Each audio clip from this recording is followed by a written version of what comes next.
Maliban sa sektor ng transportasyon, mahalaga rin ang langis para sa iba't ibang makinarya at kagamitan sa sektor ng agrikultura.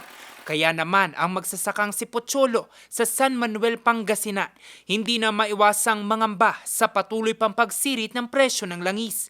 Bit namin sa agrikultura, sa patubig, siyempre po mamamahalan po kami.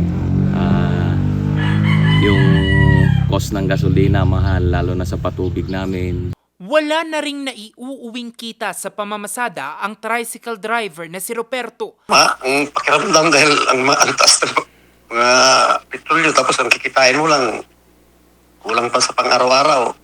Pero ang pangambang yan, nadoble pa nang mabalita ang 30 gasolinahan na sa Ilocos Region ang nagsara.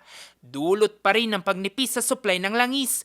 Ang bilang na yan kasama sa 425 mga gasolinahan sa bansa na nagsara base na rin sa monitoring ng PNP. Pinakamarami sa mga nagsara rito ay mula sa Cordillera na umabot na sa 79. Pinakamarami rito ay mula sa Kalinga na sinundan ng Benguet at Mountain Province. Halos lahat po ng gasoline station na nagsara, sir, ay ang kanilang rason ay out of stock na po sila ng mga fuel, sir. Confirmed naman po ito na sarado, sir, at wala naman pong ongoing na for investigation na possibility na nag-hoard ang mga ito, sir.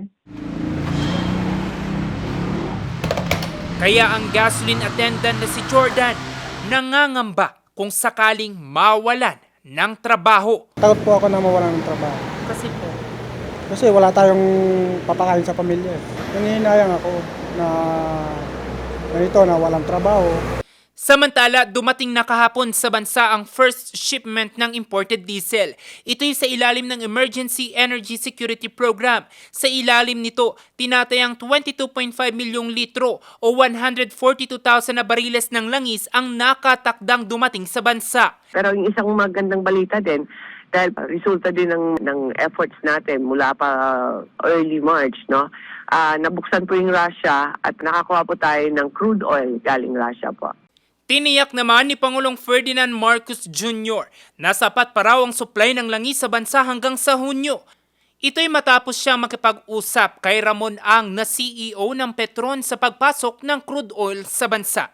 Iba ang presyuhan kapag nagpasok tayo ng crudo mismo, ng diesel, kaysa sa nagpasok tayo ng crude oil at tayo mag-refine. Mas mahal yung magpapasok ka ng refined na diesel na.